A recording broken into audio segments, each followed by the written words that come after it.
Our first discussion, keeping Southeast Michigan as a destination of choice for mobility startups, presented by Michigan Central.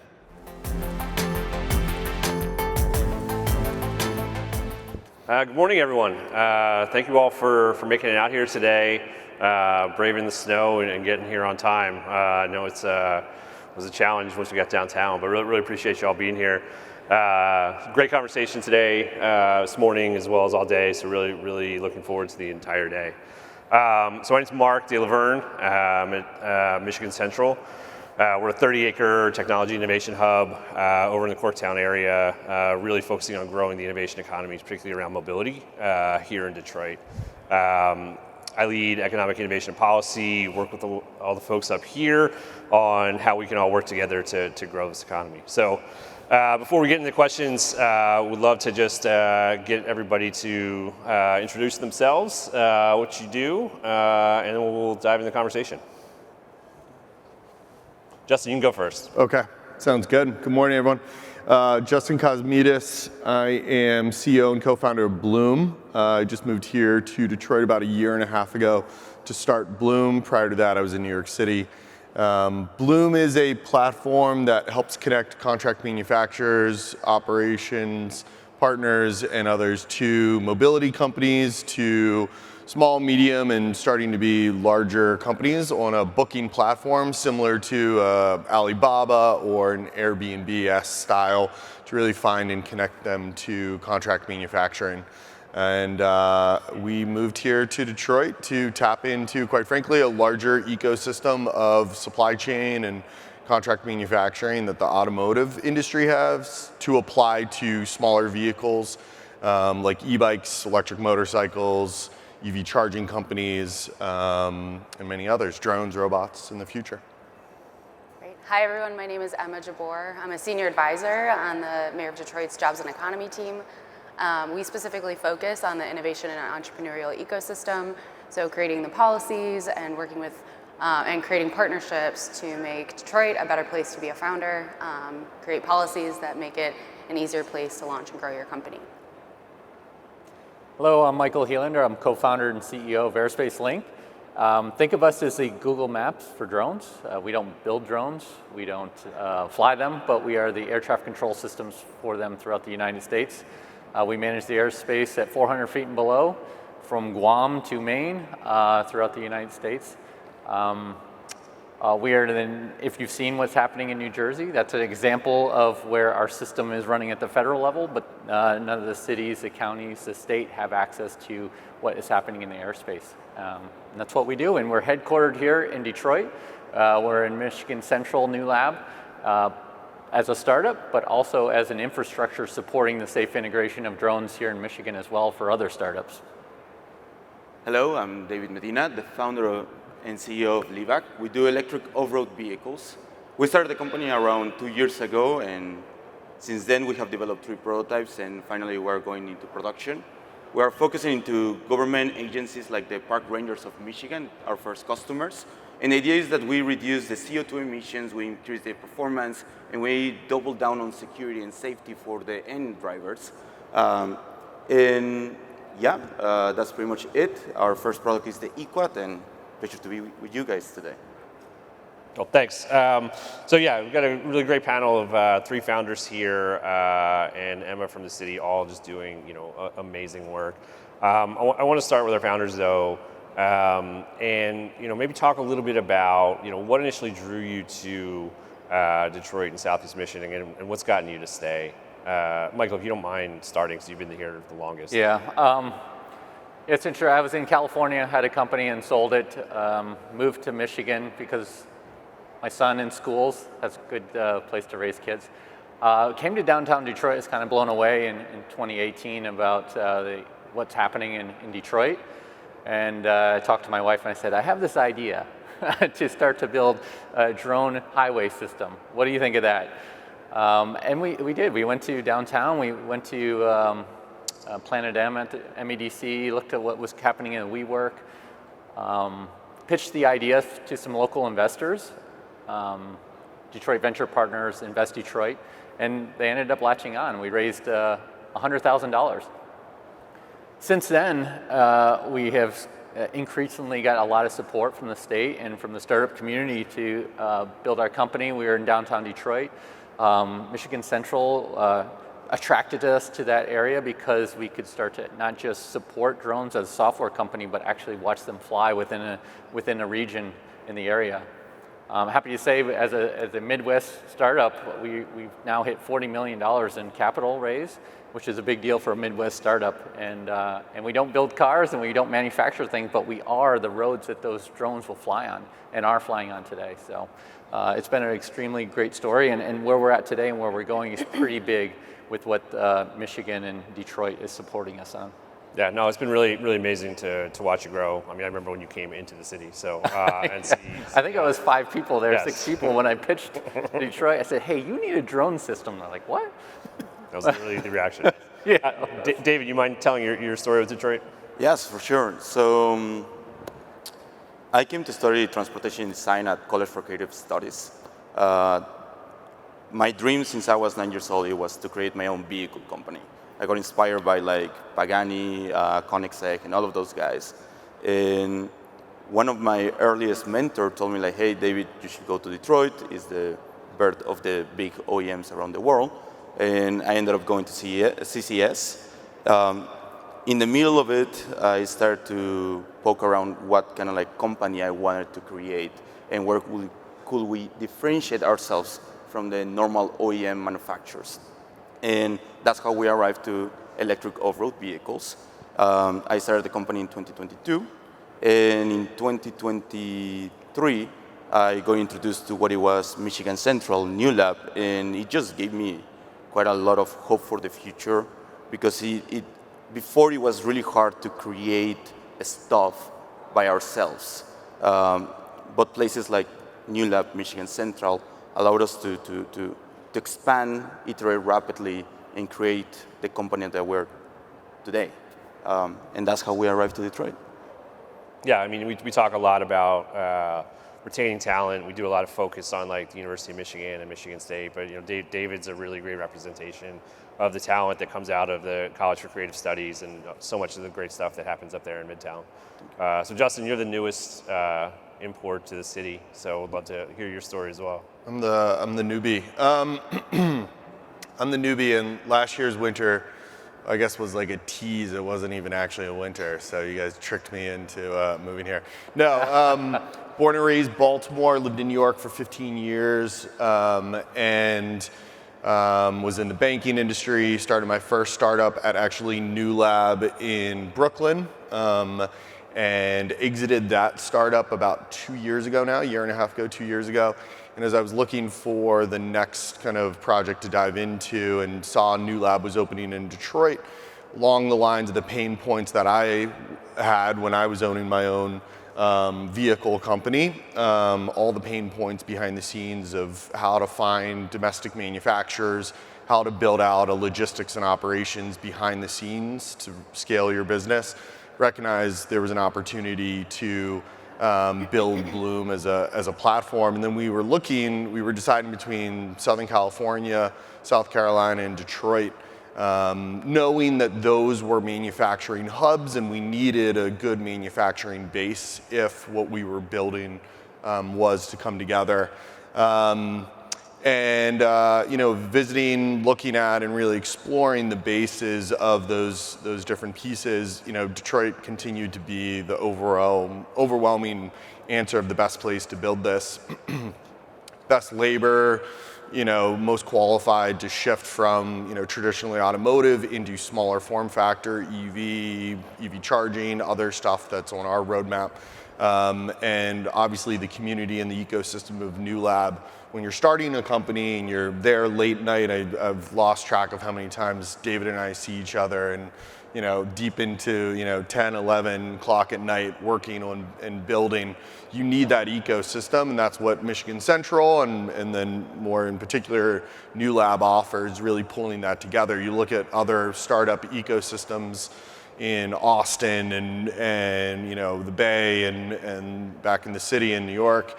It really has like a number of these kind of centralized hubs, and that's what New Lab offers. And I'm a big believer in where Detroit's heading and pulling together and becoming the next startup ecosystem for a lot of this kind of build, drones, robots, mobility sector.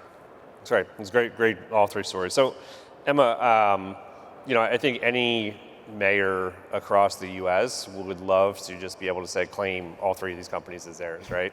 But there's a lot more work to go into it to just saying like I want to be a startup city, and cities are going to come. So, if you don't mind talking a little bit about what the city is doing around mobility innovation, but then also like how the city's thinking about being able to help these companies scale and continue to grow. Yeah, so I think what we've done in the city, going back a decade, the city was really focused, of course, on developing our industrial sites, on lowering our unemployment rate, and working a lot on poverty reduction. And now we find ourselves in a place where we are ready to also showcase what we can do around innovation and entrepreneurship. So I think there's three things that really determine what the city can do. And so it's how we work together with partners in the area, it's how we focus on labor force readiness, and then it's also how we create policies that reduce barriers for startups.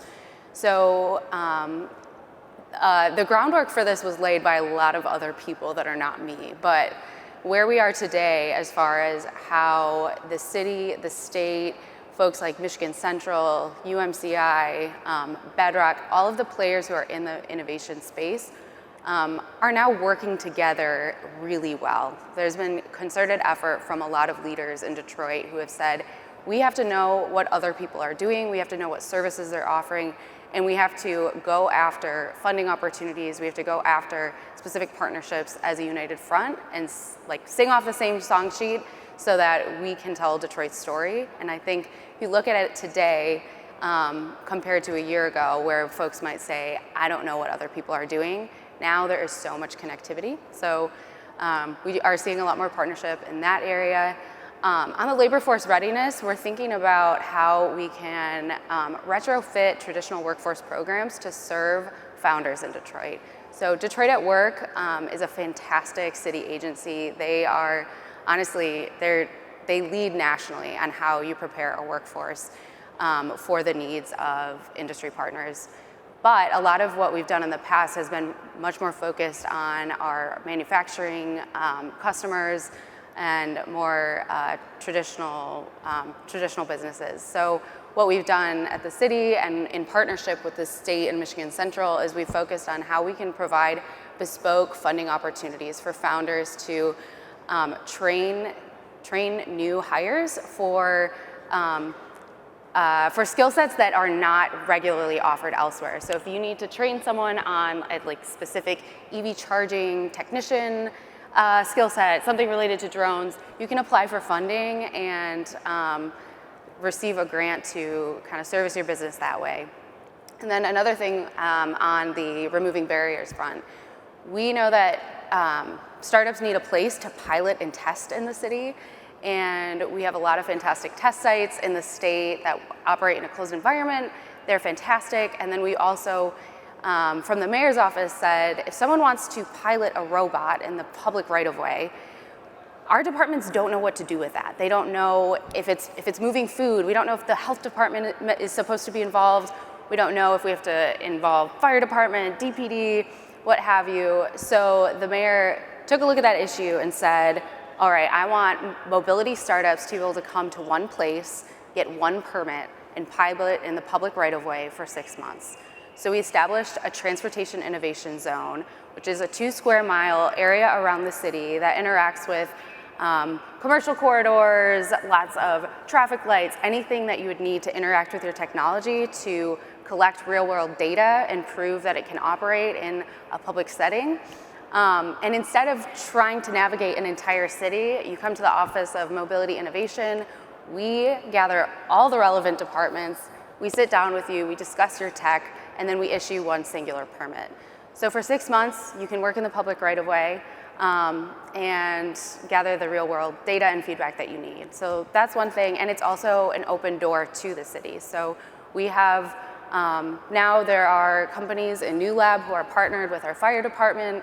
We have a new company that is working on a partnership with our Office of Sustainability to do heat mapping of our municipal buildings. So really we're trying to think about how we leverage the machine of government to give startups an opportunity to either pilot or work with us more closely.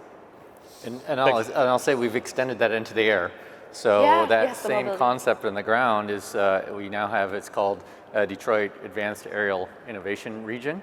And we've worked for 6 months to put in all the infrastructure, just like you put in roads. We've put in radar, communication networks, drone detection systems. All the systems required to support an air traffic control system at low altitude is now supporting a 3-mile radius around that location where you can start to fly drones beyond your line of sight. So that, and again, it's in public-private partnership with Detroit, MEDC, OFME, Michigan Department of Transportation, and we got the first 2 temporary drone permits, drone ports ever in the state of Michigan just approved too. So that takes a long time because it's never been done before. But we're just creating this ecosystem. So us as a startup are there, but now our infrastructure is now being used to support other startups to start to do neat things with drones. And by having that single location of not having to go to the city, the state, the county to get permitting and processing, it's really easy to bring down the barriers of operating in government space. So Yeah. just want to say it's in the air too. And I'd also add on to that now, because of that too, we're getting this level of density where you have, who's to say that there wouldn't be a drone that needs to touch down in the innovation zone, do something on the ground, and then go back into that corridor. So we do that. There's like 5 companies right now, and again, there'll be some press coming out soon that there's multiple companies, logistics, deliveries, all coming together in that innovation area that would never normally talk. It's just, hey, the drone lands. Oh, I'll tell you what, our ground bot can take it from there to its next destination, or send it through a tube that will send it to another part of the building. It's pretty neat. Yeah, no, I mean, it's really exciting to just see kind of the innovation, just people building on top of the innovation and seeing how it can work for, ground, air, as everybody thinks about what else can be done. So, Justin, I'll start with you and then kind of open it up to everybody else. So, you've been here a year plus at this point. What do you see as the unique advantages that the city and the region offer to mobility companies that are looking particularly at early stage companies? Yeah, look, I think oftentimes, it's hard to see the bigger forest when you're in the thick of either, working, deep in a former, auto industry or others, but Detroit has an incredible advantage, especially, we have people coming from all around the world coming into Detroit, and their jaws are on the ground, and what exists here for what is needed. That gets into drones, it gets into robotics, it gets into, again, broader definition of mobility, wheeled mobility, mobility infrastructure. So much of what is needed, right? We've been developing a lot of this tech over the past couple of years on the coasts, and coming up with a new type of EV charger and coming up with this new way of e-bikes or e-cargo or all of these different things. Well, now you need to go build it. Well, what is Michigan? What is the Midwest? What does Detroit know how to do? They know how to build things really well. Yes, is there a mix, going from high volume, low mix to maybe medium, or a little bit more flexible and high mix, low volume? Yes, there are some transitions, there are some pieces, but there's really no better place in the country ready to take advantage of this wave that's coming in a lot of the mobility that needs to be built. We were talking about drone manufacturing before we came on stage. There's very few places that could readily scale up in a very quick period of time due to, carrot or stick, tariffs, or a big push from large purchases and large demand for a lot of these types of vehicles. And so really leaning into that advantage that Michigan has, the openness. We work with a lot of former automotive looking to transition into smaller form factors, into new types of pieces. A lot of the supply chain for automotive wanting to find ways of getting involved. where Bloom kind of fits into that, we aggregate and pull all together, but it's it's an ecosystem similar to Michigan Central and New Lab. Everyone's kind of, now we're up to 130 companies less than, a mile and a half down the road. And at New Lab, you need that density, you need a lot of that coming together, so that's an important piece. But it really gets down to, what is all of that, it's workforce, it's, cheap, great warehousing, and, it's people who know how to figure things out and build things. And that kind of like grittiness of, okay, there isn't a playbook, right? We need to change things up, but we have a lot of the pieces that we can put together here. Yeah, that's great. David, do you have thoughts on this? I think that what makes Detroit unique is that everybody's working towards the same outcome. Everybody wants to see Detroit be successful, compete with the big cities, and attract new talent around that. And each of the people in the organizations, different organizations, are working in their own sector to attract new talent, to retain new talent, to bring new opportunities around that. And that just makes a fertile ground for startups like us to pretty much grow and start advancing the technology that we're developing it, so we can change the industries that we are at. And that makes it pretty cool. I'd say, yeah. I don't know. I was going to add to that too. Just for us, coming from raising capital in larger cities, in LA or out in California, coming to Detroit, it was a much smaller network, which I don't know if that's good or bad, but it was that you got to know everyone pretty quickly, and it seemed like there was a track. Like you could hear some investors, and then you get support, and it was easy to talk to. Economic Development Group or Office of Future Mobility and different stakeholders that helped us grow. And you didn't get lost. You felt like you were on a track here. So as raising capital and things like that, it's changed since then. It was very small. I think now that we have Michigan Central and New Lab, they can have like a funnel and a process to take startups through their early days of pre-seed to seed or angel funding and start to help put them on a track in training and grow them, and almost like an accelerator. I went through what was called Detroit TechStars in 2019. It was a group where we would take 10 companies and take them through to teach them how to be a startup for 2 months.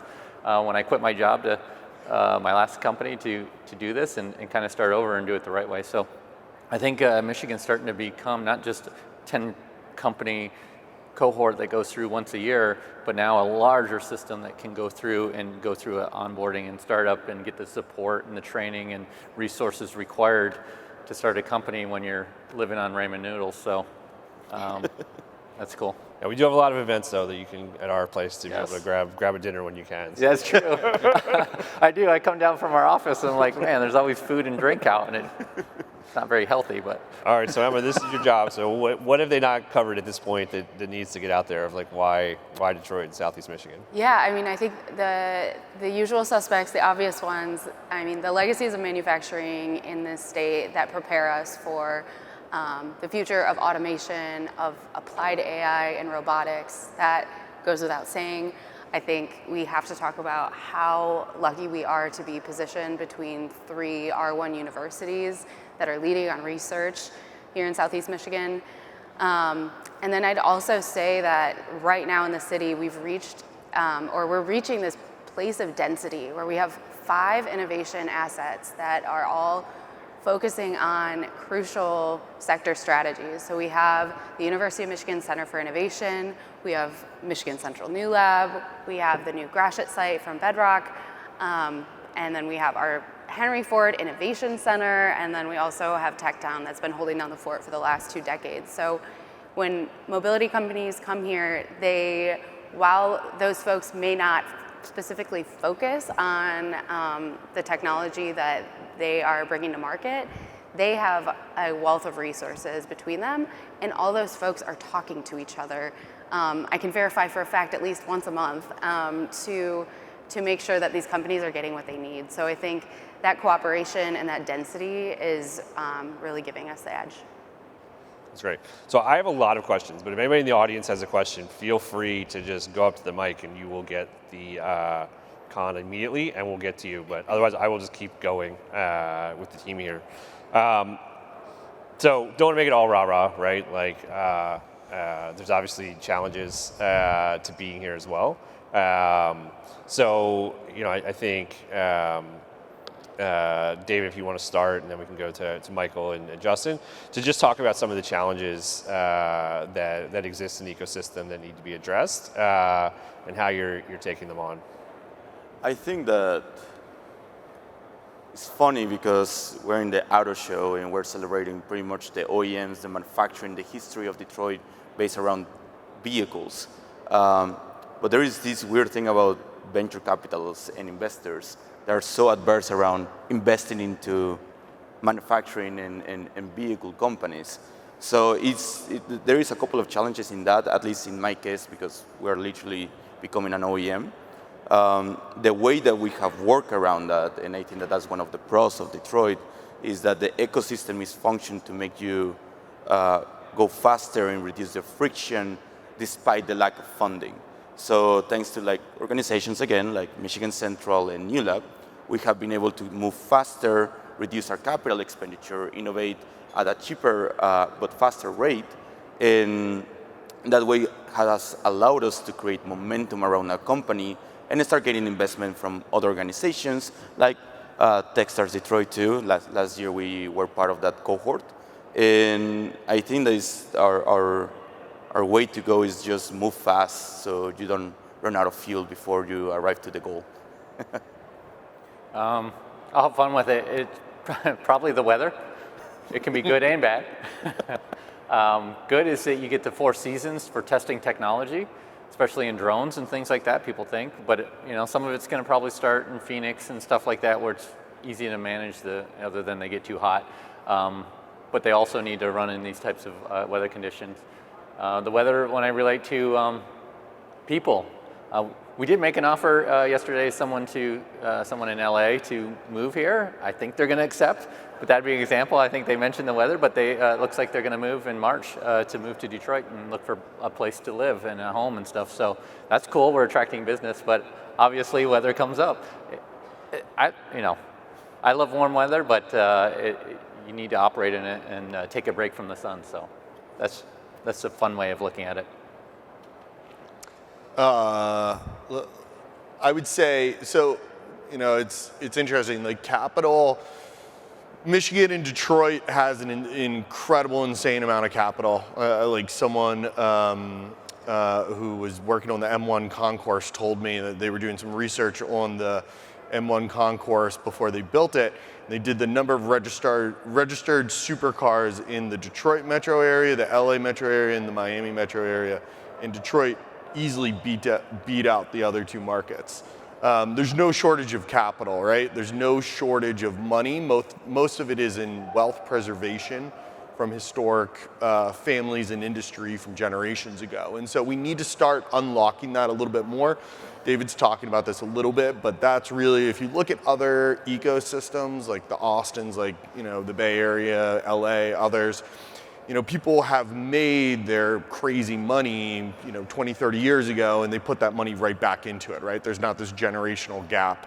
And so we need to start loosening up, and we need to do a better job of a startup ecosystem of really that outreach and that how to work with more legacy wealth preservation capital in this area. That being said, it is getting better. I mean, already in the year and a half that we're here, you know, it's really pulling together. It's educating. It's opening up deal flow. It's really unlocking more capital, because that's really what it is. If you look at Austin and Michael Dell and how much him and others in that kind of legacy class was to help to create that next system, you know, it has so many other ingredients here, and that's one of the pieces to really unlock. I live downtown. I would love some more public transportation. So that's it. But that's maybe not the best thing to say at the auto show. But I want to make a point on that too. So we were able to raise capital locally here, starting with Invest Detroit, Ludlow Ventures, some of the local investors to get us going, what I call pre-seed in the early stage. But once we get into the bigger checks, you know, we've raised 40 million. We then had to go out to New York and then to San Francisco. So my biggest investors now are out of San Francisco that have overrun our local investors. And I think that's what we need to look at is how do our local investors be good at being follow-on investors with larger checks versus the early stage. So I feel like we have a lot of early stage, but not like the big investors that come in with the $50 million checks. You don't see that. And by the way, when we go out to these cities, they say, I would love for you to move your business here. So that's something at a higher level we need to look at from a capital standpoint, because I am now getting pressure to pull our company out to where the investors are, the bigger check investors. So good point on that one. Yeah, we're following a similar, we have Detroit Venture Partners, so Dan Gilbert's venture group and other local investors in our early cap table, but that pressure is definitely there. Not to say that the money isn't in Detroit and Michigan, it's really getting and unlocking and kind of filling that middle step. And again, it's stepping stones from David's companies in earlier stages, helping them, with that capital. It's obviously the state and the city and other resources. It's that middle, but it's a great point of then not getting that pressure to go to the coasts. Thank you for bringing that point up about investment. I'm sitting here wondering, I'm looking at the title here, Michigan as a destination choice for mobility startups. And what I want to see is Michigan be the choice for mobility startups. That if you're living in California, you're going, gee, I've got to move to Detroit. If you're living in Tel Aviv, you're going and doing a mobility startup, you say, I got to move to Detroit. So I'm hearing the investment piece is something we got to work on, and possibly capturing more of that local money before it goes out west to that investment. Yeah. But what else is missing? What else can we do? What else, to become number one? What other things might be that you've experienced or missing? It's funny. I was just on the phone. I was driving back into Detroit. I was on the phone. I was catching up with someone who owns one of the largest electric motorcycle companies in the country. And he set it up in Southern California. Cal competes, which is similar to MEDC. Gave him $30 million to set it up. And obviously they give it to him in tranches. And he says, I don't think I'm going to take my later tranches of the money because it's so costly for me, my employees, my warehousing, all the inputs into it. I would rather move that to a Midwest, he knows another big electric motorcycle company is down in Cleveland, land. And so, he's like, I would rather move out to the Midwest. And it's funny, it's we can not think it's as big of a deal, but it truly is like cost of living is starting to get to the point that really should be a factor of living, and cost of living, quite frankly, cost of inputs to your startup. It's becoming unsustainable in a lot of the markets, in the Bay Areas, on the coast and everywhere, and really leaning into that story that you can start your company here, you can live, your quality of life is X, and really seeing and just experiencing, and quite frankly, just, showing people that it's there. How you go about explaining that cost of living and quite frankly, the cost of input into your company, it's for people on MEDC and others to figure out, but I think leaning into that as a competitive advantage. Again, I just moved here from New York, and obviously but my cost of living is a third, right? So that's everything of me and my startup in terms of money, in terms of people. My co-founder came with his family. A lot of the people that we've hired have come from the coast to move here. Some go back and forth, but live here, and it's a noticeable difference, and that's an important part for startup ecosystems to really lean in as a huge competitive advantage that we have in Michigan and Detroit. Mm-hmm. I think what I'd add on to that, because I think cost of living is one thing, but we also, as far as university talent retention, I think that is also at the front of the agenda if you're thinking about how you become the place where people want to grow their companies. We have, obviously, University of Michigan sending the vast majority of graduates out of the state every year. It's the same, that's our biggest export is young talent. So when we think about what that retention can look like, a lot of it, the cost of living is one thing, but continuing to make Southeast Michigan a place where people want to live and want to grow and thrive. And that looks like continuing to build out that density in our neighborhoods, because younger folks want to be able to walk to their coffee shop. They want to walk to the places that make their life great. And then they also need to know that they can have the support in the area. So I think we are really getting there on getting the message out that as far as everything you want from a big city, you can find in Detroit. So telling that story, but then also continuing to build up the assets that support those younger folks. Yeah, so this has been a great conversation. I've only got about halfway through questions, so I'd probably go for like another hour and a half. But we do need to start wrapping up. So the last question I want to ask, I'll start with a story. So if you go on YouTube and you search for 2014 Rise of the Rest Detroit, you'll see when Rise of the Rest came here for the first time. And it's like a 5-minute video. It has terrible like early 2010s music behind it. But you'll be shocked, right, to just see what was like the highlight of Detroit startup ecosystem in 2014 versus what it is today. So would love all of your thoughts. Emma, I'm going to start with you on, you start to look 5 years in the future, right? Like what is this ecosystem really looking like? So in 5 years, I think I would love to see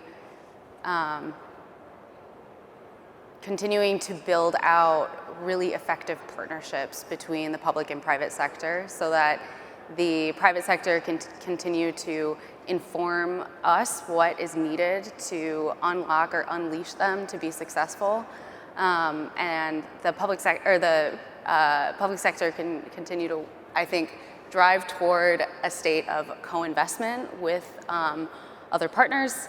I also think we need to continue identifying sustainable revenue sources at the city and state level for innovation. So right now in the city of Detroit, our smart zone, we're the only place in the state, we do not get any revenue annually. And so continuing to work with the state government to create a system where we have something to draw from for our innovators on a consistent basis.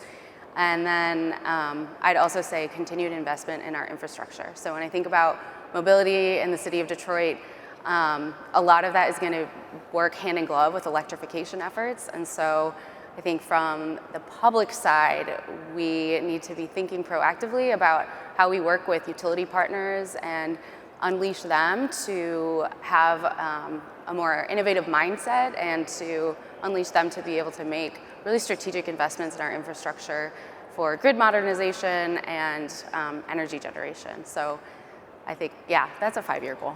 Awesome. We'll just go down and then wrap up with Justin. So Michael, your vision. We will be the leaders in advanced air mobility. I'm confident in that. There's a big initiative here in Michigan. There's things happening that haven't been talked about just locally. There in Michigan Central, there are things happening where drones are flying advanced operations every day. And they will be 5 days a week, 8 hours a day in the next month or two, running parts delivery, food delivery, medical delivery, linear inspections, drones as a first responder. There's all, roof inspection systems. They're all going to be done remotely from someone's desk. And that is huge. That's going to unlock the entire industry.